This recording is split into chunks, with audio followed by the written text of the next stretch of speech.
Is it my screen visible?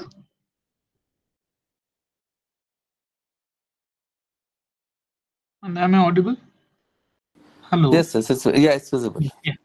I can hear it. Yeah. Good evening, everyone. I'm Saranjeev Rangaraj. I'm a PhD scholar from the University of Hyderabad. So I'm doing my PhD in the Department of Biochemistry, and also I am a Prime Minister Research Fellow. To complete my teaching assistantship, I've associated with this NPTL. The course I'm taking for this semester is Overview and Integration of Cellular Metabolism. So we are in the week 6. Majorly, we have seen so far carbohydrate metabolism and then the cholesterol and then the fatty acid metabolism. And this week, we will complete all cholesterol metabolism. From next week onwards, we will be proceeding with amino acid metabolism and the protein metabolism. So, as usually we start, we'll do with some recap on the week 6 concepts and some practice questions. And if you have any doubt, then we can go for the doubt clearing section. And last week we have stopped with beta oxidation of the cell, and usually that beta oxidation takes place in the mitochondria.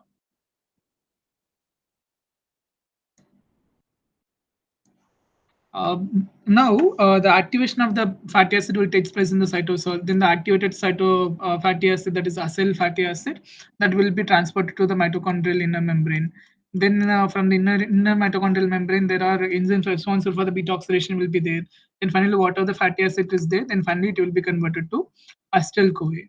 There is another beta oxidation. Beta oxidation is nothing but we know the carboxyl group can be attached to so many methyl groups or CH2 groups. So here if first carbon is alpha, then second carbon is beta. So the attack is on the beta carbon. So that's why we always take it as a beta oxidation. There is one more beta oxidation that we expect in the cellular system, that is peroxisomal beta oxidation majorly. Peroxisome, we know that it is a membrane closed organelle which is rich in the catalase. And peroxisome is really important for the so many functions, such as it sometimes generates the reactive oxygen species. It needs for the pathogen clearance and everything. So we will see how this beta oxidation in peroxisome segment takes place. There are many fatty acids like VLCFA and branched chain fatty acids are obtained in the diet from the dietary products or the fat from the ruminant animals and then the meat and then fish. If you see the overall process here that it is given in the picture, it has the same mechanism as the beta oxidation of the mitochondria. The first steps is the dehydrogenation should take place, then the addition of the water molecule to the result in the double bond will take place. Then oxidation of the thiohydroxyacyl CoA to ketone, then thylatic cleavage will take place. The one difference here that we usually see is this one.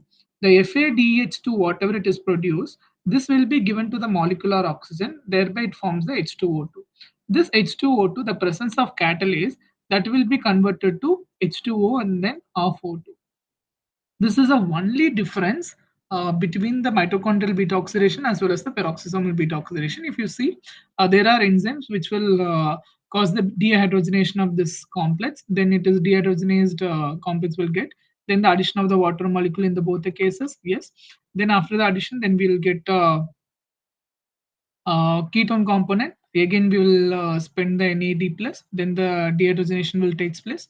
Then finally, dialectic cleavage will happen in the both the cases. The only one thing is different here is the whatever the electron generated by the FAD or FADH2, it will be used by catalase enzyme by the action of H2O2.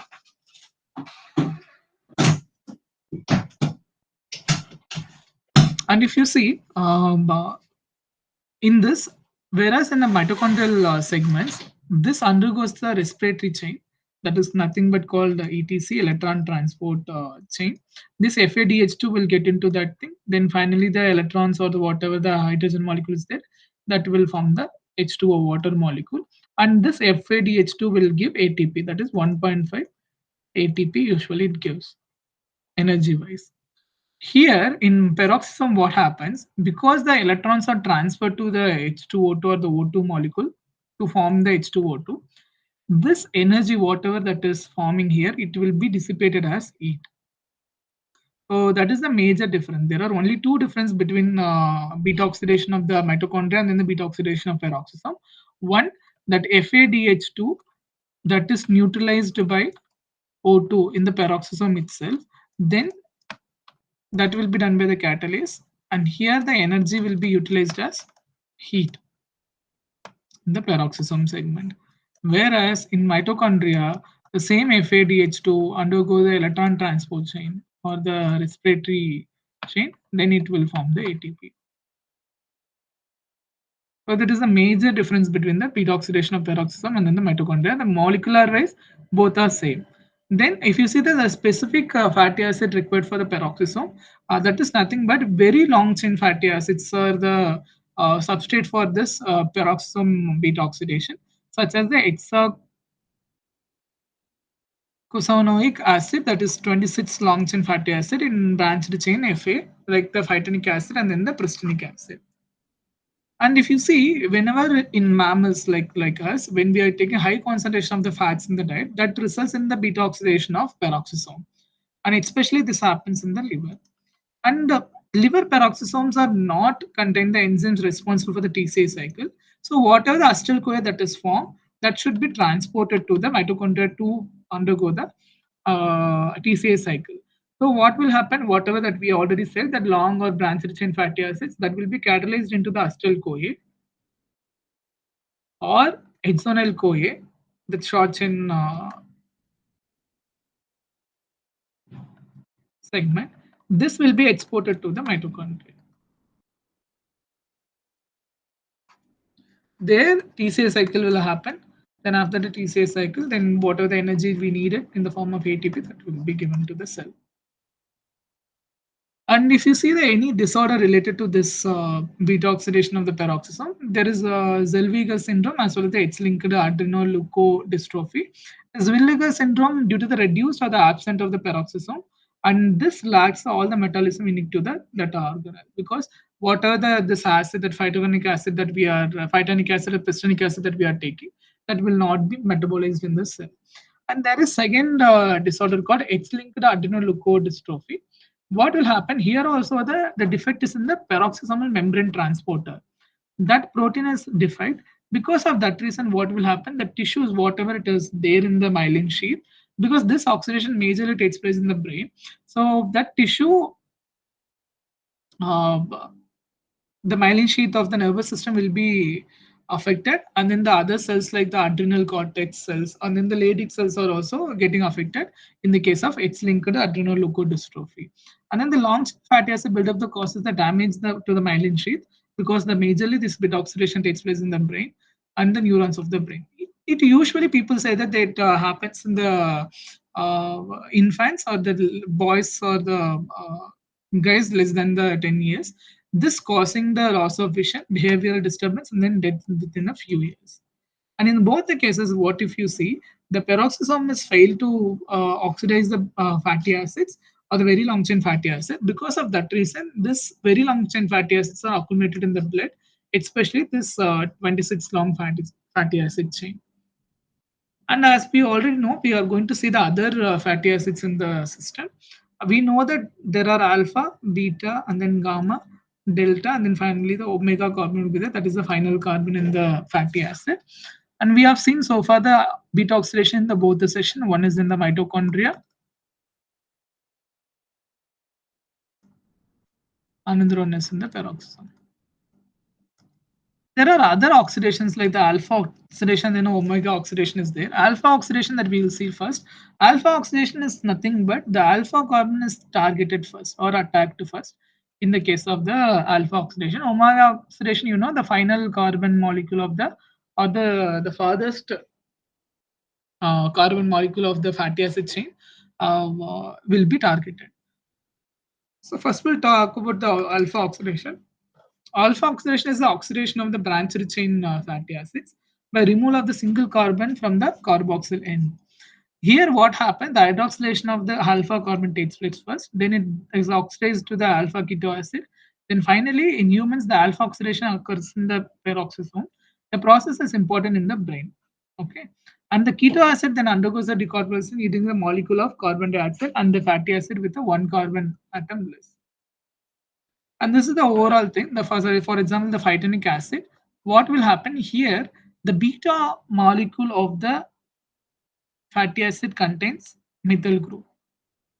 Due to this methyl group presence only, these fatty acids cannot be metabolized by beta oxidation. So what it undergoes called the alpha oxidation. What it does, first phytonyl CoA synthetase enzyme comes, that in the presence of ATP it will convert it to AMP and then TPA. It will form phytonyl CoA. Okay. Then after phytonyl CoA, then the phytonyl CoA hydrolase, that will hydrolyze and then remove the one carbon atom, and it provides the succinate also here. In the presence of iron, it takes place. Due to that, the hydrolysis will take place in the alpha carbon. Okay, that form the alpha hydroxy phenol CoA. Again, the alpha hydroxy phenol CoA lyase will come, that form the formic acid, so forminyl CoA, and then it finally reduce it to the one carbon dioxide molecule will be removed, that form the pristonyl. This pristonyl in the presence of the aldehyde dehydrogenase, then it forms the pristonic acid. When the pristonic acid is formed, because there is no methyl group there in the beta carbon. Here, if you see in the beta carbon, there is no methyl group. Then it undergoes the beta oxidation. Then finally, it forms the propionyl CoA also. So this is the overall alpha oxidation. So what it does, because of the presence of the methyl group in the beta carbon, it cannot undergo the beta oxidation. So the major dietary methylated fatty acid is phytonic acid in the system.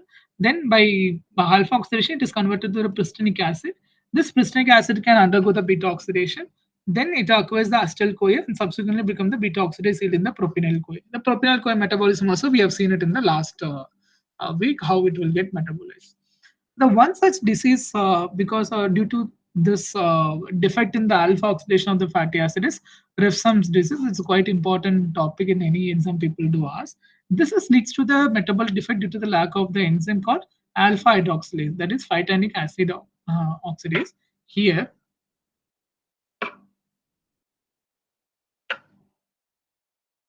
because of this thing, what will happen? The phytonic acid accumulates in the tissue, and this leads to the severe neurological symptoms, that is polyneuropathy, retinitis pigmentosa, nerve defense deafness, and cerebellar ataxia also takes place. And usually, this phytonic acid is not endogenously produced in the body. So, what people usually say, when you are taking the diet, you have to not take the restricted diet intake of the phytonic acid.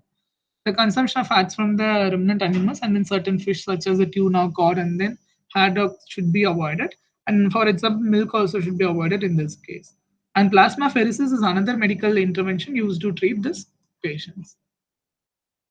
Then omega oxidation will come. Omega oxidation, as I already told, omega oxidation will takes place in the last carbon molecule of the fatty acid chain, and this usually takes place in the endoplasmic reticulum of the liver and then kidney. And as I already stated, the omega oxidation is of the most distant carbon from the carboxyl group. It prefers usually the fatty acid with the 10 to 12 carbons that we usually say is short chain fatty acid. And it is a minor pathway taking place in the microsomes. And then omega oxidation becomes important when the beta oxidation is defective. And dicarboxylic acids are excreted in urine when the defective omega oxidation takes place. That we will see it in the upcoming points why this will happen. And it's are excreted in the urine that form the dicarboxylic acid urea. Okay. So this pathway, it's usually the interaction of the OH group, which is nothing but the alcohol group to the omega carbon. What it does, this is a omega oxidation takes place in the endoplasmic reticulum, that will be done by the mixed function oxidase. Mixed function oxidase, what it will do in the presence of the NADPH and then the oxygen molecule, it will convert the NADP plus. This CH3 molecule, methyl molecule, will be added one alcohol molecule. This alcohol molecule, by the presence of alcohol dehydrogenase, will be converted to the aldehyde. This aldehyde, again in the presence of the aldehyde dehydrogenase, it will be converted to acid. So this forms a dicarboxylic acid, And due to the presence of or the alpha oxidation takes not beta oxidation takes place on this uh, dicarboxylic acid, then finally will form the succinate and then the adipate or adipic acid will be formed in this case.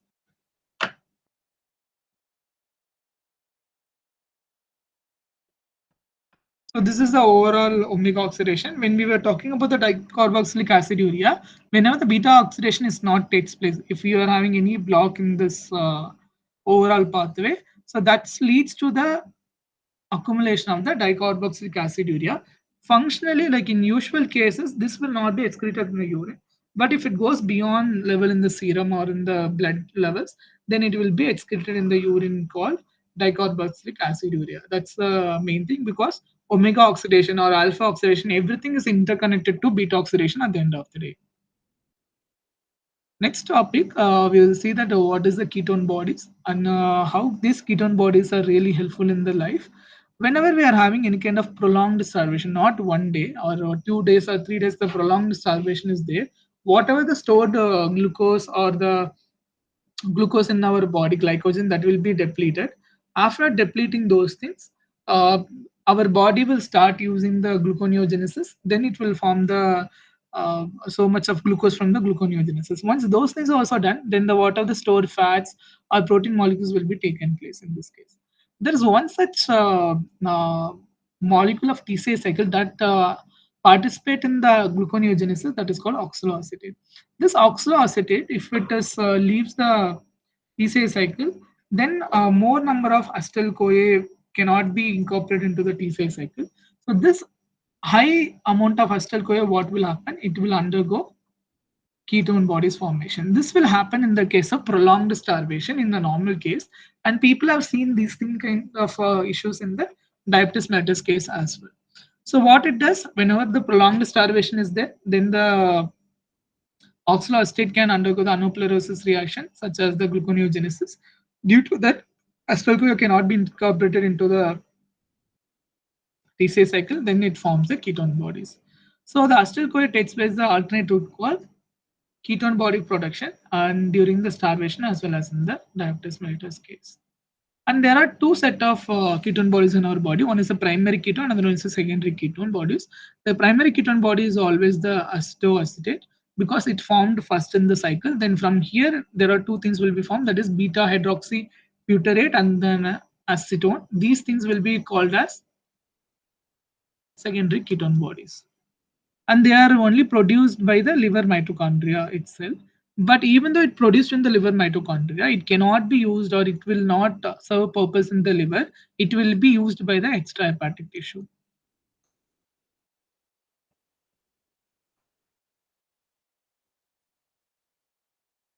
So we'll see the formation of the ketone bodies. What will happen in the presence of two acetyl CoA molecule?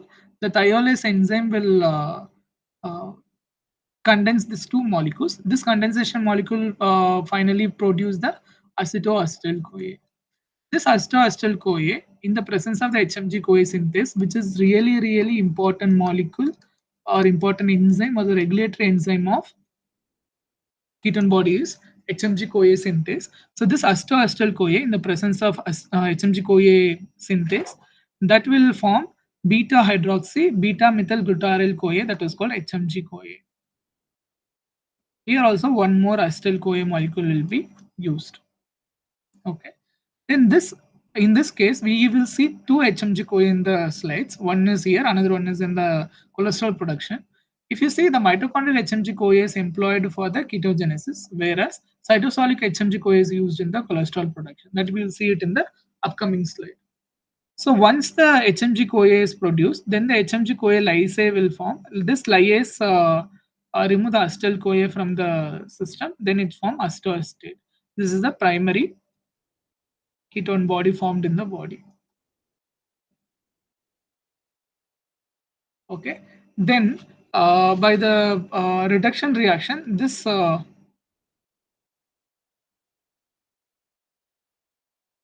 sorry, by the oxidation reaction, acetoacetate in the presence of the dehydrogenase, uh, sorry. The acetoacetate in the presence of the beta hydroxybutyrate dehydrogenase, it will be reduced to form beta hydroxybutyrate. But in the presence of the acetoacetate decarboxylate, one carbon dioxide molecule will be removed, then it forms acetone. And acetone, if you see, usually it is gives some kind of smell. Usually, it is dissolved in the water, but whenever the excess acetone is there, it will be evaporated. So acetones are usually evaporated in the system. That's why in diabetic patients we can see the acetone smell whenever they are burping or some kind of thing. And now, so far, we have seen the synthesis of the ketone bodies. Next, we'll see the oxidation of the ketone bodies. What will happen? This beta hydroxybutyrate, in the presence of the dehydrogenase, it is a reversible reaction here. So again, the oxidation will take place. Then it's formed acetoacetate. This acetoacetate, in the presence of the beta ketoacyl CoA transferase, it will form the succinate, and then it will take up the CoA that form acetoacetyl CoA. This acetoacetyl CoA, in the presence of thiolase, will again give the to acetyl CoA. This acetyl CoA can enter the system for any other reaction. Even though ketone bodies are produced in the liver, that's what I was talking in the previous slide, the extrahepatic tissues are the ones that use them. Ketone bodies work better as the fuel for the cardiac muscle, renal cortex than the glucose does. If the glucose is not available, tissues including the skeletal muscle, brain may also use the ketone bodies as the backup energy sources. With the exception of the liver and then RBC, almost all tissues and cells may utilize the ketone bodies as fuel in the body. And usually, our liver makes this ketone bodies at a very slow pace. For example, in any time, the ketone body levels are around less than 1 mg per dl.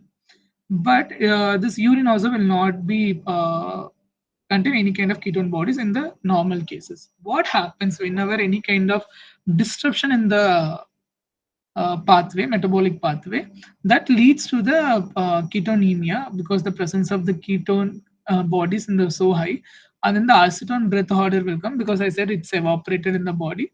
Sometimes it will be excreted in the urine called ketonuria. So the reason it causes, because of the two or three reasons. One is the main reason is the starvation. Second reason would be the diabetes mellitus. During the starvation, if you see, the nutrition supply of the glucose is reduced, and then oxaloacetate water is there in the TCA cycle, that will be directed towards the gluconeogenesis. That's the reason the TCA cycle will not proceed. Then this water, the acetyl CoA is there, that will be diverted to ketone bodies.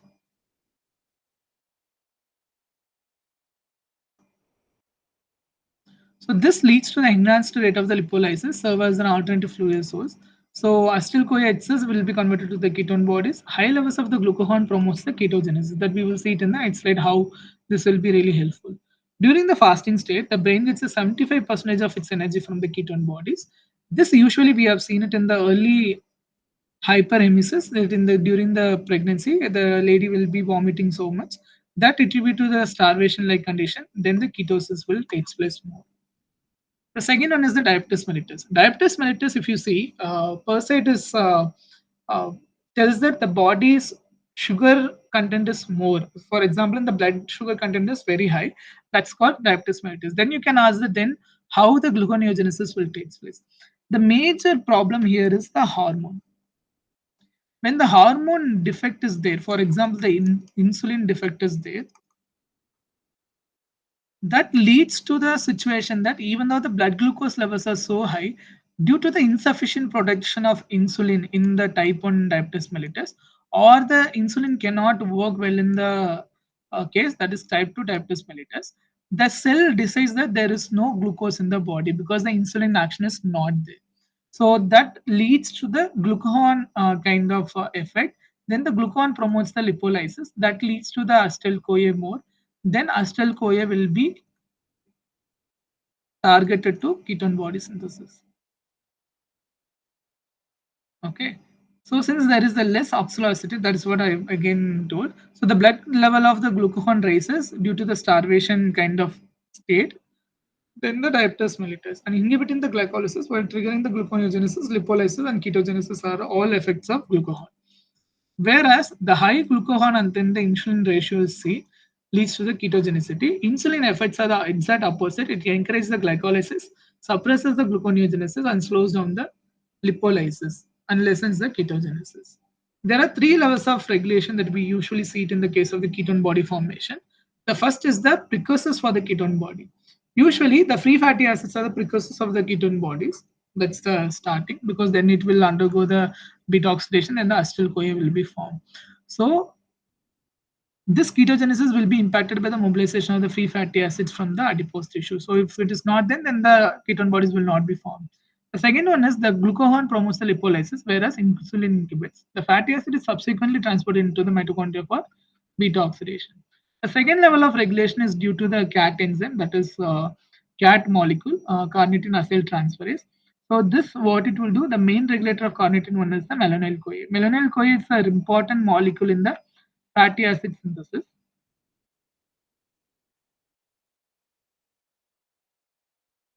So the increased glucagon causes the reduction in the malonyl CoA, then it will not inhibit the CAT.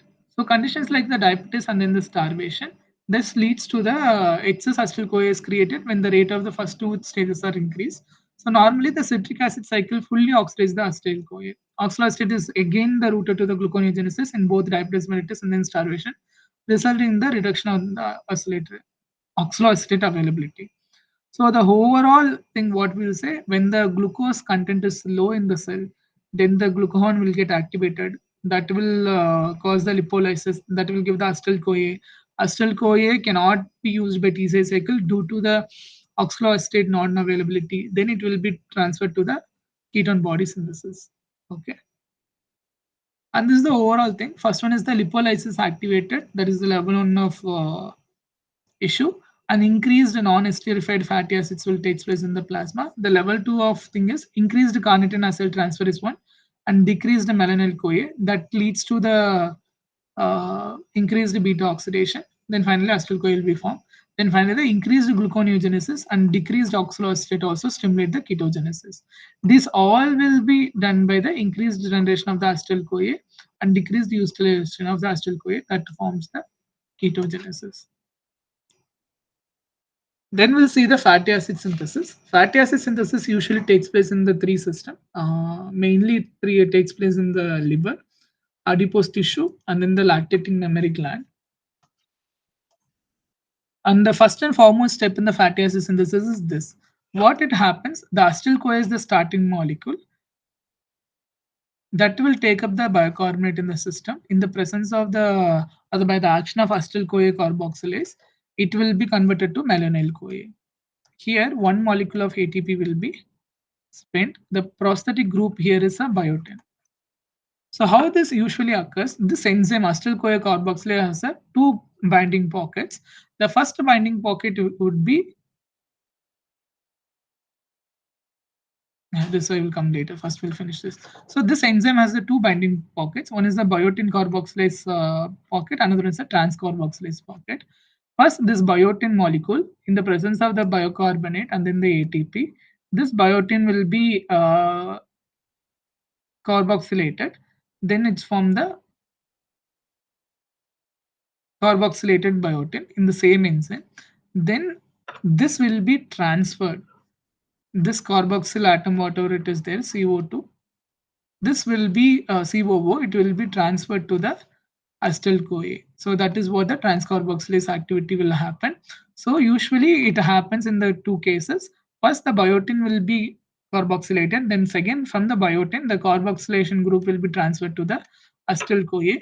Then it will be forming the malonyl CoA. So the free biotin molecule will be discharged from the enzyme itself at the end of the reaction.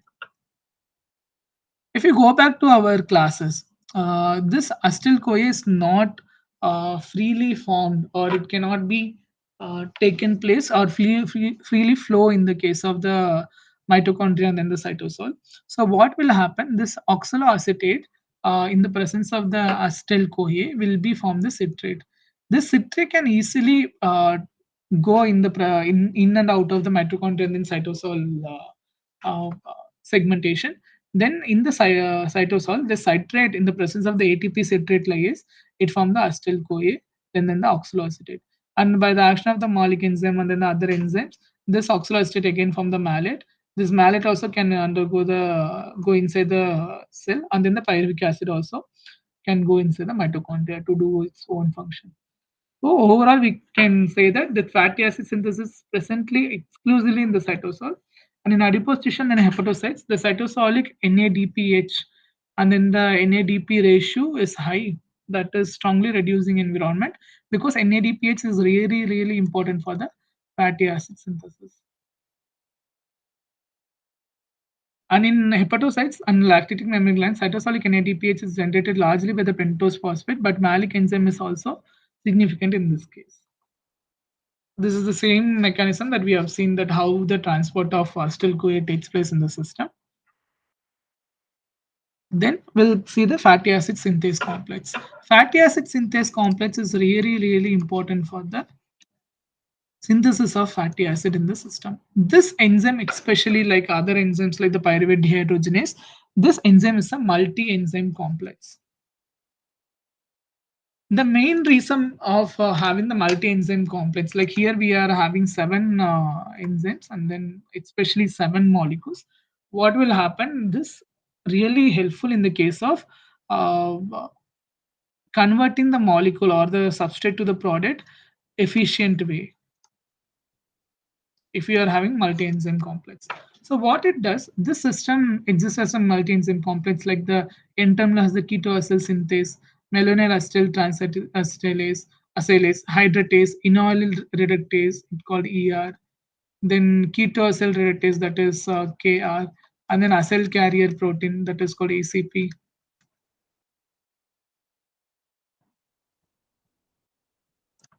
and thioesterase. And this usually forms in the homodimer form. This is the overall the structure of fatty acid synthase complex. How this works actually, whenever any kind of malonyl CoA is formed in that previously, then it will react with acyl carrier protein that present in the multi-enzyme complex.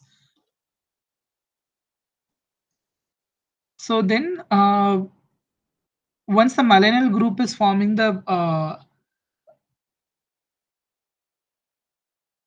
bond with this acyl carrier protein, then the other steps of reaction will take place. So what will happen?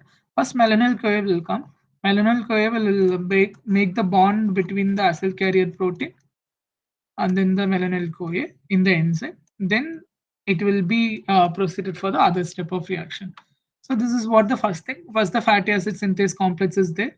Then the malonyl or acetyl CoA ACP transfers will be there. So here binding takes place. So the acetyl CoA will come that binds to the acetyl CoA ACP transferase, and then already we know that this ACP is bound to the uh, malonyl transferase. So then the malonyl CoA will come. The malonyl CoA bind to the ACP, not in the case of MAT or in the case KS. Then the condensation reaction takes place between the malonyl CoA as well as the acetyl CoA in this case, where it is in the Ks as in the ACP bound form of the malonyl CoA. Then once this condensation reaction takes place by the ketoacyl synthase, one carbon dioxide molecule will be removed. Still, the whole molecule will be bound to the ACP. So this forms the ketoacyl synthase will be formed. Then once this is formed, what will happen? Then the reduction takes place in the presence of beta ketoacyl ACP reductase. So that forms the reduction of this molecule by in the presence of the NADPH. That's why I said NADPH is really really important for the fatty acid synthesis. So the reduction takes place here. Once the reduction is takes place of the beta keto group of the KR, then again the next set of reactions will takes place where this then what will happen? This beta hydroxybutyryl ACP that formed by the reduction group, then it will be changed to the trans delta to butanol ACP by the release of the H2O in the presence of the beta hydroxyacyl ACP dehydratase. So this enzyme will remove the H2O molecule from this molecule, beta hydroxybutyryl ACP. Then it forms the trans delta to butanol ACP. From here, this butyl ACP, this trans butyl ACP, again it undergoes the reduction of the double bond ER that from the butyl ACP. This butyl ACP will be used for the other set of reaction.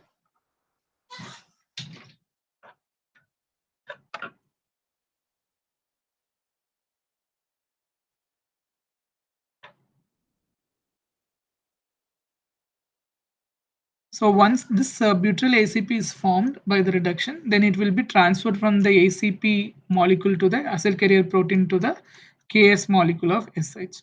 Then it will form butyl ACP. From the butyl ACP, it undergoes the beta ketoacyl ACP synthetase molecule. The translocation takes place. Once the translocation takes place, then again next set of melanin CoA will come. That melanin CoA will bound to this enzyme. Then the again the same set of reactions will take place.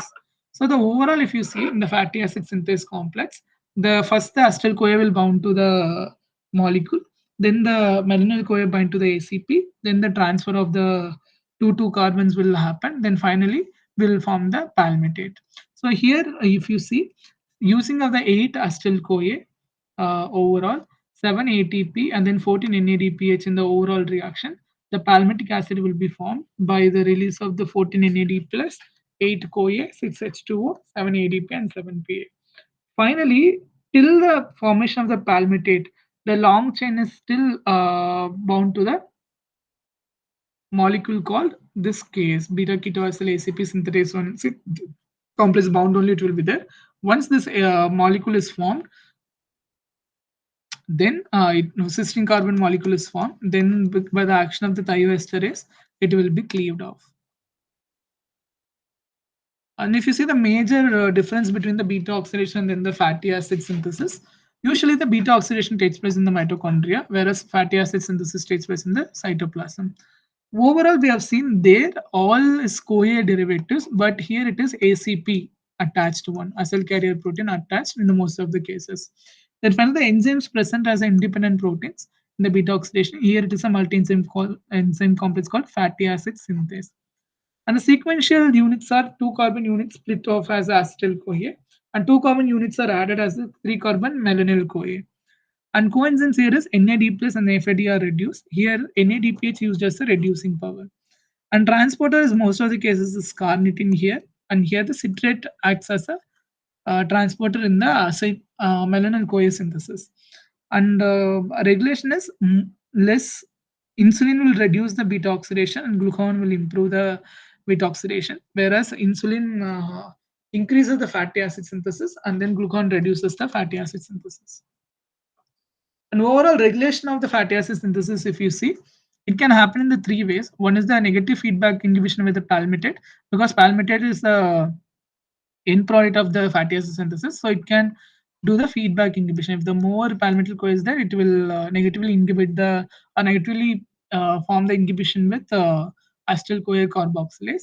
And there are certain allosteric stimulation by citrate also will be there, because acetyl CoA is an allosteric enzyme. It can goes and binds to the acetyl CoA. So the more citrate will facilitate the acetyl CoA carboxylate activity to form the acetyl CoA.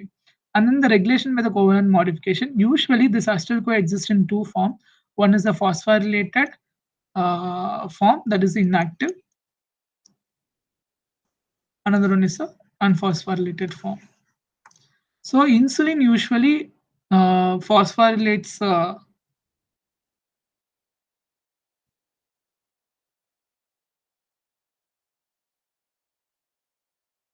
insulin will promote this one, and it usually dephosphorylates the enzyme, and glucagon will phosphorylate the enzyme to inactivate it.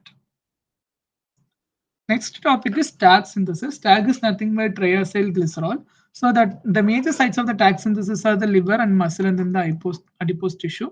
Usually the precursors for the tag synthesis is glycerol 3-phosphate and fatty acyl CoA molecule. So you know that this glycerol 3-phosphate can be formed by two ways.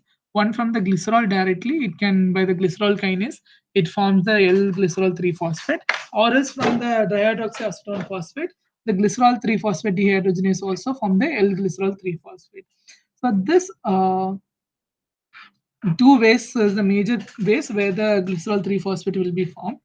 After forming this glycerol 3 phosphate, by the action of the acyl transferase enzyme, it will be transferred one acyl group to the uh, this carbon molecules. So where two acyl molecules will be attached in the subsequent way, then you will form phosphatic acid. Phosphatic acid is nothing but diacyl glycerol 3 phosphate. This is really important in the case of tag synthesis or the phosphatic acid phospholipid synthesis and everything in the upcoming slide. And usually in cells, this phosphatidic acid is present in very low stress because this is really important for the lipid biosynthesis, such as triacylglycerol or in the case of the glycerophospholipid.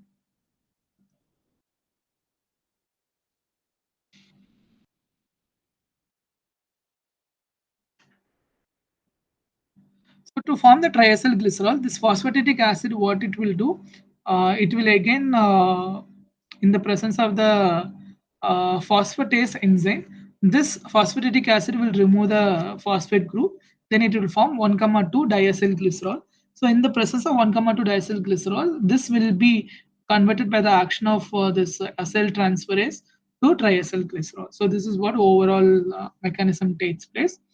Then, if you see the regulation of the tag biosynthesis, the dietary carbohydrates and then the glucose and then the amino acids will increase the acetyl CoA synthesis, then the fatty acid synthesis. Finally, it forms the triacylglycerol.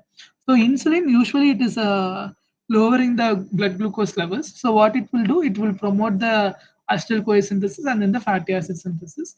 But in the increased diabetes case, we know that already the ketone bodies will be synthesized because acetyl CoA will be transferred to or the targeted to the or diverted to the ketone body synthesis. And next is the biosynthesis of phospholipids. So this phospholipids usually happens in the smooth endoplasmic reticulum and the mitochondrial inner membrane of the cells. The phospholipids examples are phosphatidylserine, phosphatidylcholine, and then ethanolamine, and then the sphingomyelin. I already told this fatty acid or the phospholipid metabolism rely upon the phosphatidic acid. So this phosphatidic acid is synthesized in the two ways. One is that two fatty acyl groups are esterified to C1 and then the C2 of the L3 glycerol phosphate to form the phosphatidic acid that we have seen it in the last slide itself. The second mechanism is what will happen. The diacyl glycerol, whatever it is there in the system, in the presence of the diacyl glycerol kinase, then it will be converted to phosphatidic acid. So this is another level. This is the first one, and then this one is the second one. Then again, we have to attach the other head groups like the serine or ethanolamine in the case of the phospholipid acid. So what will happen? This phosphatidic acid in the presence of any head group that will be formed the glycerophospholipid in this case. So this how this phosphoric acid will be formed by the action of the CMP, not in the case of the ATP reaction. It is a CTP modulated reaction that we will see how this is going to happen. It can happen in the two ways, the binding or the glycerophospholipids. First, this CDP diacyl glycerol can form. How? This CTP, that is cytidine triphosphate, it has the cytosine group and then ribose, then the phosphate group will be there. How it will attach? It can attach directly to the glycerol phosphate, then it can transfer or can form the addition between the head group. Then finally form the glycerophospholipid. Or else this CTP binds to the head group directly, then this head group can bind to the 1, 2 diacyl glycerol. These are the two known mechanisms where this phosphorylation takes place. So if you see in both the cases, CDP supplies the phosphate group. An addition of the polar head groups by occurring the two strategies. Diacyl glycerol phosphate is activated with CDP, or the polar head group is activated by the CDP. This usually eukaryotic cells use both the strategies to synthesize the phospholipid, while E. coli can employ only the first pathway, that is this one.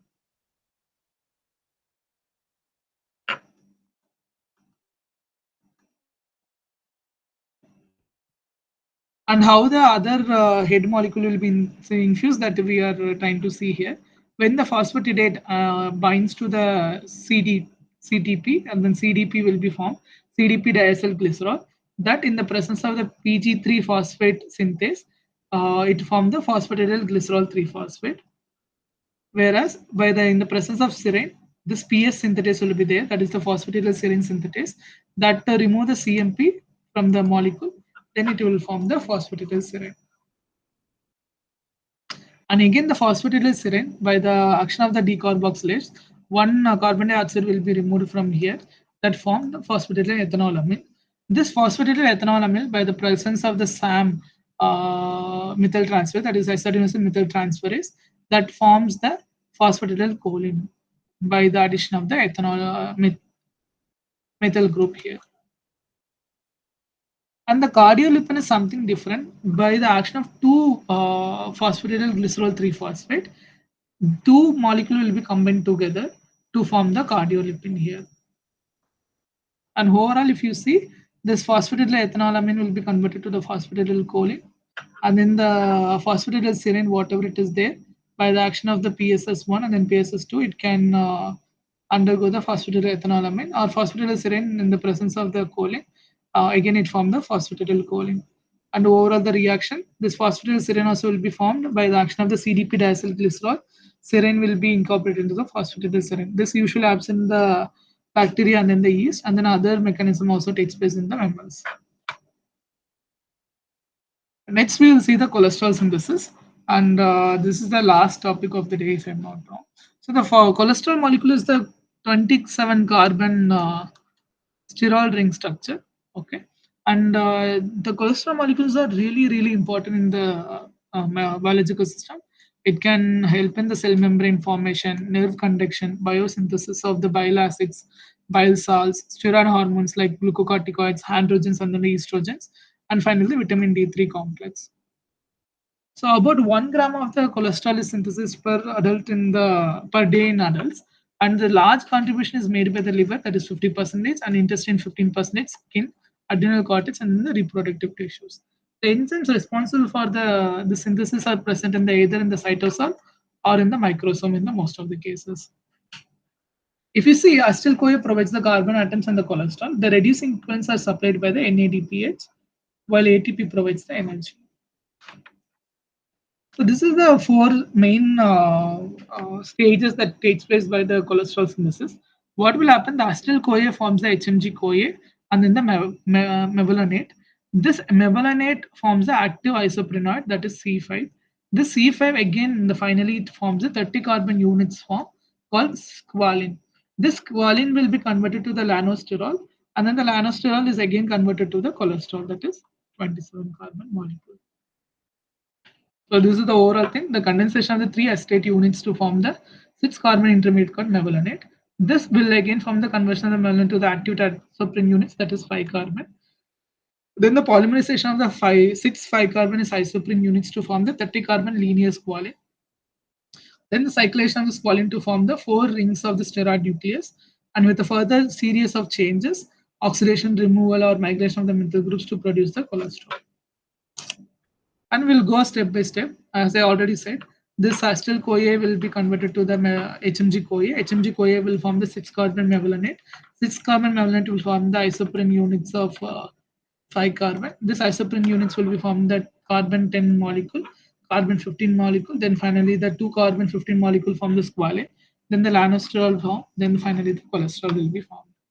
So if you go step by step, acetyl-CoA in the presence of the two molecules of acetyl-CoA in the presence of thiolase will form the acetyl-CoA. Then again the HMG-CoA synthase will be there. This HMG-CoA synthase will be formed the beta-hydroxy beta-methyl glutaryl-CoA, that is HMG-CoA.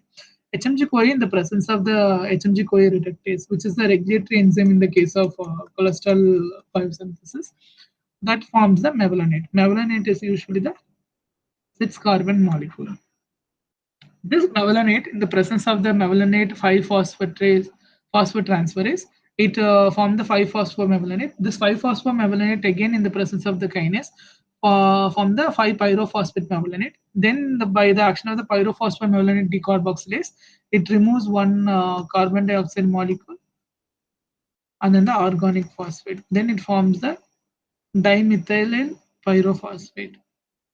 This is called activated isoprenes. This activated isoprenes contains 5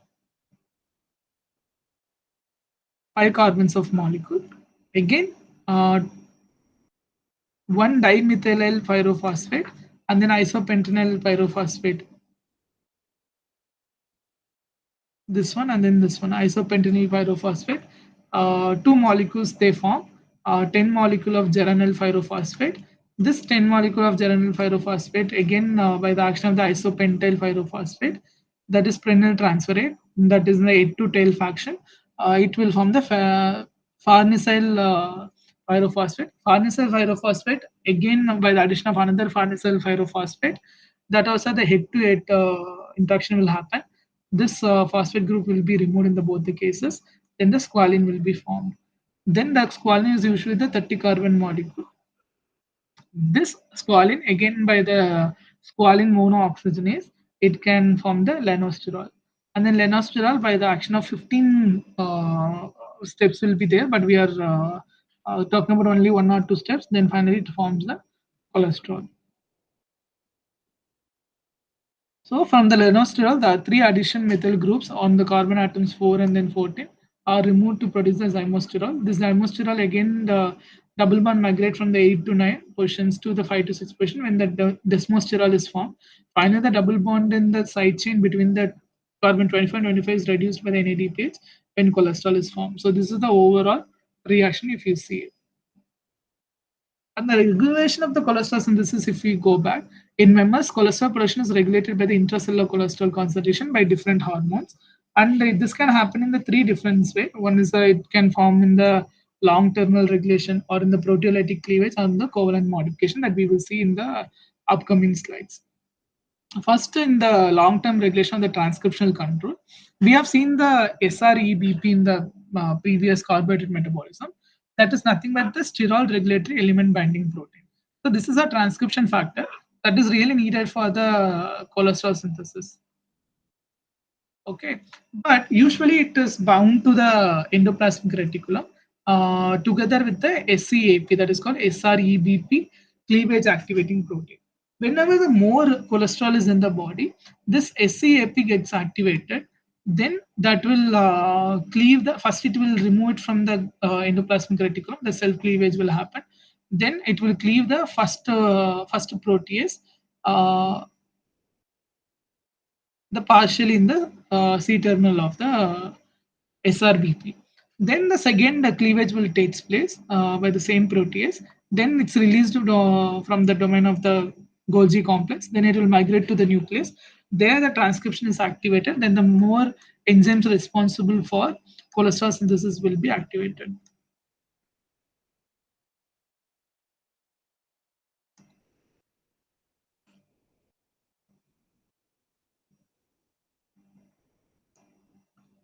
And second one is the proteolytic cleavage. What will happen? This H1 reductase also is an integral membrane protein of the ER. So that is really important for the cholesterol synthesis. So the cytosolic domain is a catalysis and membrane domain is a cholesterol sensor. So whenever it senses the cholesterol, then it will undergo the proteolytic degradation.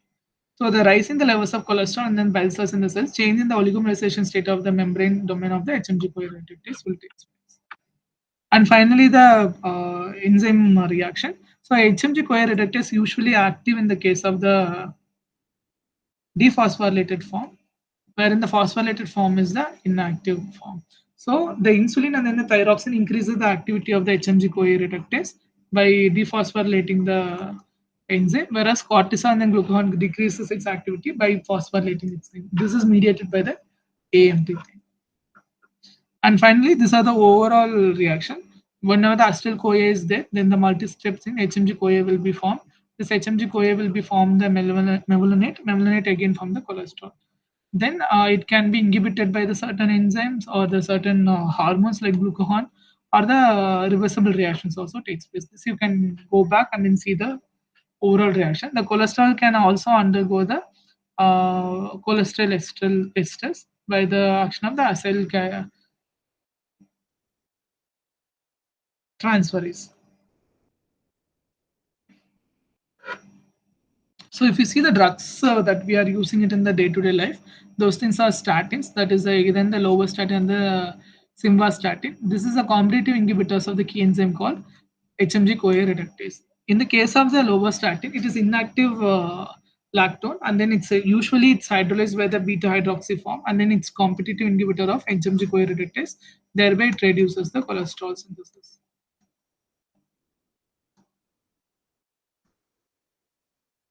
So the fates of the body cholesterol, if you see, then the synthesis, it can go and synthesize the certain bile acids or vitamin D3 to provide the energy to the body. So if you see the questions for the day, which of the following is not an oxidation mechanism taken up by the fatty acids? Just a minute. Yeah. Which of the following is not an oxidation mechanism taken up by the fatty acids? That is gamma. Gamma oxidation, yeah. Because alpha oxidation usually takes place in where? Alpha oxidation, peroxisome. Alpha oxidation takes place in where? Peroxisome. And beta oxidation? Yeah. Mitochondrial. Both peroxisome and then mitochondria. And omega Yeah. oxidation? Omega is also mitochondrial. No? Okay. Which of the following is a multi-enzyme complex? Fatty acid synthase complex. Yeah, final synthase, not HMG-CoA reductase, HMG-CoA synthase, or PG3 phosphatase synthase.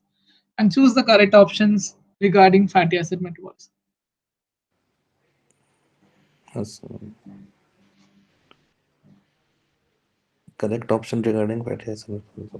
Fatty NADPH is required for fatty acid synthesis. Yeah, that is the only correct option because fatty acid Yes. oxidation takes place in the cytosol only. No, it takes Yes. place in the mitochondria Hmm. and then peroxisome as well. And fatty acid takes place in mitochondria. Hmm. No, it is Cytosol. usually in cytosol.